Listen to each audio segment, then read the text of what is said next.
આજના આ લેક્ચરમાં આપનું સ્વાગત છે. સ્ટુડન્ટ, લાસ્ટ લેક્ચરમાં આપણે ગ્રામર ટોપિક કમ્પ્લીટ કરી ચૂક્યા છીએ. Then next today we will start our textual unit chapter number 7 adolescents speak. Adolescents speak એટલે કે તરુણો બોલે છે, રાઈટ? કે તરુણાવસ્થાની અંદર અત્યારે આ જે તમારી જે એજ છે એ તરુણાવસ્થા કહેવાય. તો તરુણાવસ્થાની અંદર ઘણા બધા પ્રોબ્લેમ્સ તમે ફેસ કરતા હોય છો, રાઈટ? તો એ પ્રોબ્લેમ્સના સોલ્યુશન માટે ઘણી વખત એક શું કહેવાય કે કાઉન્સિલરને બોલાવવામાં આવે છે અને તમારા પ્રોબ્લેમ્સનું સોલ્યુશન કરવા માટે એક કોન્ફરન્સ યોજવામાં આવે છે અને એ કોન્ફરન્સની અંદર તમે તમારા પ્રોબ્લેમ્સને શેર કરો છો અને કાઉન્સેલર્સ પાસેથી તમે સલાહ લઈ શકો છો, રાઈટ?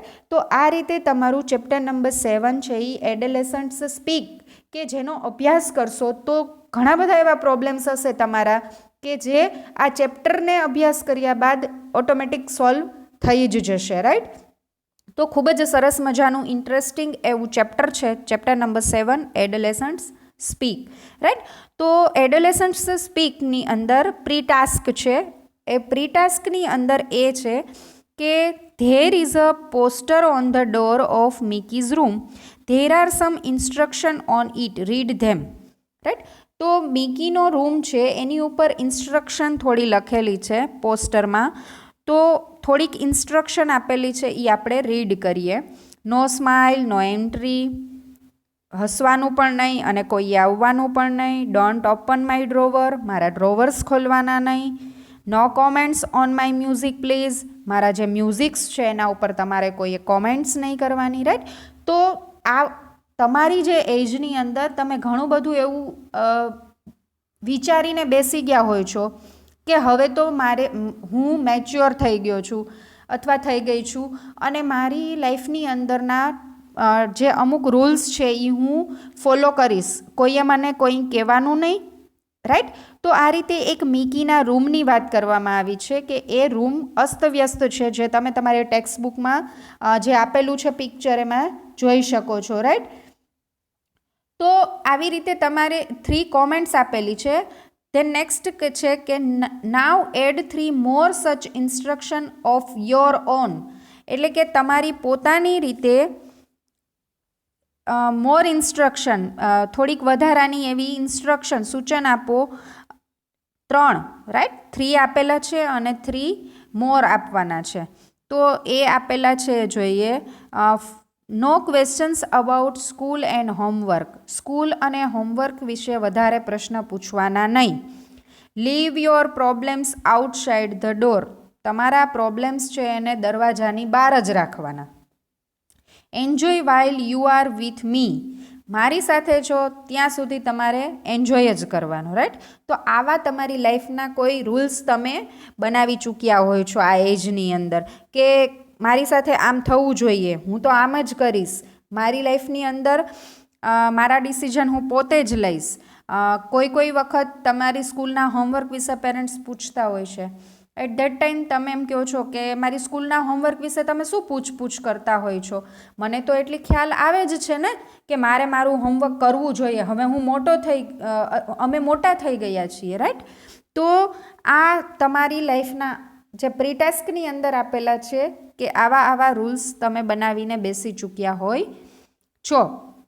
ધેન નેક્સ્ટ બી આપે, prepare a poster on rules of my room, paste it on the door of your room, right? કે તમારા પોતાના રૂમ, તમારો પોતાનો રૂમ છે એની અંદર તમે કયા નિયમો પાડો છો તો એના વિશેના એક પોસ્ટર બનાવી અને તમારે તમારા ડોર ઉપર લગાવવાનું છે, right?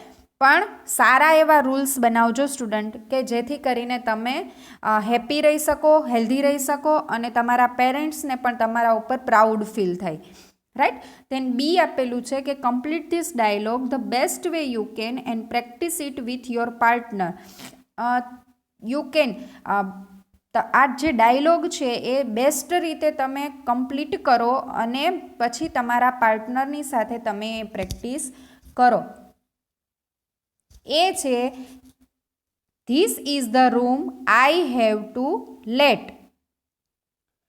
B It looks very nice. A. The rent is 600 per month. B said, જે આન્સર મેં તમને રેડી આપેલો છે, does it include electricity charges? એમાં ઇલેક્ટ્રિસિટી ચાર્જીસ છે એ ઇન્ક્લુડ છે, એમાં સાથે જ છે. A says, no, the electricity charges are not included in the rent. જે ભાડું છે એમાં ઇલેક્ટ્રિસિટી ચાર્જીસ છે એ ઇન્ક્લુડ સમાવેશ નથી. બી સે, do you provide breakfast and mails? તમે બ્રેકફાસ્ટ અને મેલ્સ પ્રોવાઈડ કરશો? એ છે only breakfast. You will have to go out for the mails.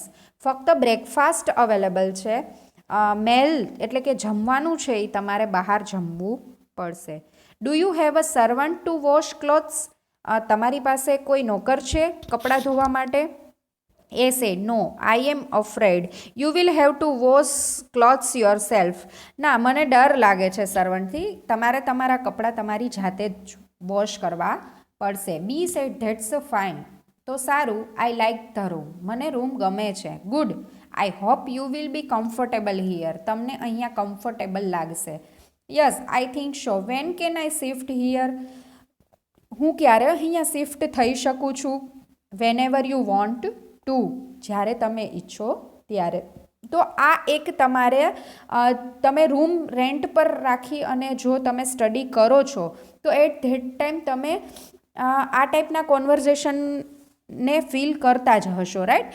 તો આ ટાઈપનું જે કોન્વર્ઝેશન છે એ તમે ફીલ કરો તો એ જ તમારે અહીંયા લખવાનું છે કે આ ટાઈપની સિચ્યુએશન હોય તો તમે કઈ રીતે તમે વાતચીત કરશો, તમે કેવા પ્રશ્નો પૂછશો, તમને કેવા આન્સર્સ મળશે, અથવા તો તમને પ્રશ્ન પૂછે તો તમે કેવા આન્સર આપશો, રાઈટ? તો આ એક અનુભવની વાત છે કે જે લોકોએ રૂમ રાખીને રહેતા હોય અથવા તો રૂમ રેન્ટ પર રાખવાનો હોય એટ ધેટ ટાઈમ સ્ટુડન્ટ્સે કેવા કેવા પ્રશ્ન સામે પૂછવા જોઈએ, રાઈટ? ઇન ફ્યુચર તમે બહાર ભણવા માટે જશો ત્યારે પણ તમને આ હેલ્પફુલ થશે કે તમારે કઈ રીતે રેન્ટ પર રૂમ રાખો છો ત્યારે કઈ કઈ વાતચીત પહેલાં ક્લિયર કરવી જોઈએ. તે નેક્સ્ટ રીડ પોર્શન છે એ જોઈએ. રીડમાં છે anchor said, good evening friends, welcome to the video conference arranged by the Youth Club Ahmedabad. As you know, the subject of the conference is What's the Way Out? Anchor means પ્રવક્તા, જે બોલે છે, જે anchoring કરે છે, right? કે આપણી સ્કૂલની અંદર જ્યારે કોઈ ફંક્શન હોય છે ત્યારે એ ફંક્શન્સ આખા ફંક્શન્સની નું જે મેનેજમેન્ટ હોય છે એમાં એક સંચાલન હોય છે. સંચાલન એક એન્કર દ્વારા થતું હોય છે, રાઈટ? તો એ પ્રવક્તા છે એ એમ કહે છે કે ગુડ ઇવનિંગ ફ્રેન્ડ્સ, નમસ્કાર મિત્રો, welcome to the video conference arranged by the youth club Ahmedabad. એટલે કે અમદાવાદની યુથ ક્લબમાં દ્વારા આયોજિત વિડીયો કોન્ફરન્સમાં આપ સૌને આવકારું છું. એઝ યુ નો, તમે જાણો છો તેમ, the subject of the conference is, કોન્ફરન્સનો વિષય છે વોટ્સ ધ વે આઉટ, એટલે કે શો ઉપાય છે, રાઈટ? કોઈ પણ તમારી લાઈફના પ્રોબ્લેમ્સ છે એના સોલ્યુશન માટેની આ વિડીયો કોન્ફરન્સ છે. તો એનો સબ્જેક્ટ, એનો જે વિષય છે એ વિષયનું નામ એ લોકોએ રાખ્યું છે કે શો ઉપાય છે. Teenager of Gujarat would discuss their problems with well-known counselor of the state, Dr. Chandrakant Shah and Mr. Subhas Bakshi. Teenager of Gujarat એટલે કે ગુજરાતના તરુણો would discuss their problems, એમના પ્રોબ્લેમ્સની ડિસ્કસ વેલ નોન કાઉન્સેલર એટલે કે નામાંકિત સલાહકારો, આપણા ગુજરાતના, આપણા રાજ્યના નામાંકિત સલાહકારો ડૉક્ટર ચંદ્રકાંત શાહ અને મિસ્ટર સુભાષ બક્ષીની સાથે કરી શકશે, રાઈટ? કે આપણા રાજ્યના નામાંકિત સલાહકારો છે ડૉક્ટર ચંદ્રકાંત શાહ અને મિસ્ટર સુભાષ બક્ષી, તેમની સાથે તરુણો ગુજરાતના એમની સમસ્યાઓ વિશે ચર્ચા કરી શકશે. They will try to show the teenager the right way. તેઓ એવો પ્રયત્ન કરશે કે તરુણોને સાચી દિશા બતાવી શકે. Let's begin the conference with a question. ચાલો આપણે કોન્ફરન્સની શરૂઆત કરીએ. A question from a 15-year boy. 15 વર્ષના બોયની એક પ્રશ્ન છે, એ પ્રશ્નથી આપણે કોન્ફરન્સની શરૂઆત કરીએ. આવી રીતે એન્કર છે એ વાત કરે છે. Then next the boy said. છોકરો છે એ કહે છે, તરુણ છે એ કહે છે, ગુડ ઇવનિંગ સર્સ. નમસ્કાર છે sir. I am Jignesh from Talod. એટલે કે હું તલોદથી જિગ્નેશ છું. Mister Shah says good evening Jignesh. Shri Shah છે એ એમ કહે છે કે નમસ્કાર Jignesh, good evening Jignesh. What's your problem? Tell us. તારી શું સમસ્યા છે? અમને કહે. Jignesh says lack of self confidence is my problem. આત્મવિશ્વાસ, સેલ્ફ કોન્ફિડન્સ એટલે આત્મવિશ્વાસ, લેક એટલે ઉણપ. આત્મવિશ્વાસની ઉણપ છે તે મારો પ્રોબ્લેમ છે. It has led me to indecisiveness. Indecisiveness એટલે અનિર્ણાયક મન. તે મને અનિર્ણાયક મન તેના લીધે, જે મારો કોન્ફિડન્સની ઉણપ છે, આત્મવિશ્વાસની ઉણપ છે, તેના લીધે હું અનિર્ણાયક મનનો બની ગયો છું કે હું કોઈ યોગ્ય નિર્ણય લઈ શકતો નથી. I can not take a quick decision. હું ત્વરિત નિર્ણય લઈ શકતો નથી. એન્ડ અને I feel I waste my time. હું અનુભવું છું કે મારો સમય બરબાદ થઈ રહ્યો છે. I prepare a time table. હું ટાઈમ ટેબલ બનાવું છું.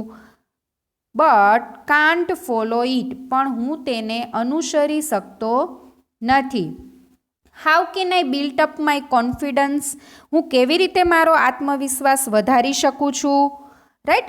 Mister Bakshi said in which class are you studying Jignesh. Mister Bakshi પૂછે છે કે તું કયા ધોરણમાં ભણે છે જિગ્નેશ? Jignesh says I am in class 10. હું 10મા ધોરણમાં ભણું છું. Mister Bakshi sad mister Bakshi કહે છે ટેલ મી. મને કહે. How many days do you plan four Jignesh. Jignesh તું કેટલા દિવસનું આયોજન કરે છે? જિગ્નેશ સેડ જિગ્નેશ કહે છે I go for monthly planning. હું 1 મહિનાનું આયોજન કરું છું. Mister Bakshi said Jignesh don't plan for a long period. Mister Bakshi કહે છે કે જિગ્નેશ તારે લાંબા સમય સુધીનું આયોજન કરવું ન જોઈએ. Don't set such a difficult goal to achieve. એટલે કે સિદ્ધ ન થઈ શકે, તારાથી ન થઈ શકે એવા લક્ષ્ય તારે બાંધવા ન જોઈએ. બી પ્રેક્ટિકલ. થોડોક વ્યવહારુ બન. જે થઈ શકે એમ છે, જેટલું થઈ શકે એમ છે એટલું શોર્ટ ટાઈમ માટે તમારે પ્લાનિંગ કરવું જોઈએ. Jignesh said so should I plan for a week sir. Jignesh કહે છે તો શું સર, મારે 1 અઠવાડિયાનું આયોજન કરવું જોઈએ? Mister Bakshi said not even for a week. અઠવાડિયાનું પણ નહીં. Plan only for 1 day. એક જ દિવસનું તારે આયોજન કરવું જોઈએ. And try to follow it. અને તેને અનુસરવાની ટેવ પાડવી જોઈએ. Get habituate to do like this. અને શું કહે છે કે તારે આવી રીતે ટેવ કેળવવી જોઈએ. એક દિવસનું પ્લાનિંગ કરી તેને અનુસરવા માટે પ્રયત્ન કર અને તેની ટેવ કેળવ. રાઈટ. મિસ્ટર બક્ષી એવી જિગ્નેશને સૂચન કરે છે, સલાહ આપે છે. જિગ્નેશ સેજ will it build confidence in મી. શું આનાથી મારો આત્મવિશ્વાસ વધશે? રાઈટ. તો આ રીતે એક વિડીયો કોન્ફરન્સની અંદર તરુણો પોતાની સમસ્યા કહે છે. એમાં ફર્સ્ટ છે જિગ્નેશ, એને પોતાની self confidence, lack of self confidence, આત્મવિશ્વાસની ઉણપની સમસ્યાની એ વાત કરી રહ્યો છે શ્રી શાહ અને મિસ્ટર બક્ષીની સાથે. Right student. તો આજના લેક્ચરમાં આપણે અહીંયા સુધી રાખીશું. નેક્સ્ટ લેક્ચરની અંદર આગળના યુનિટનો અભ્યાસ કરીશું. Thank you.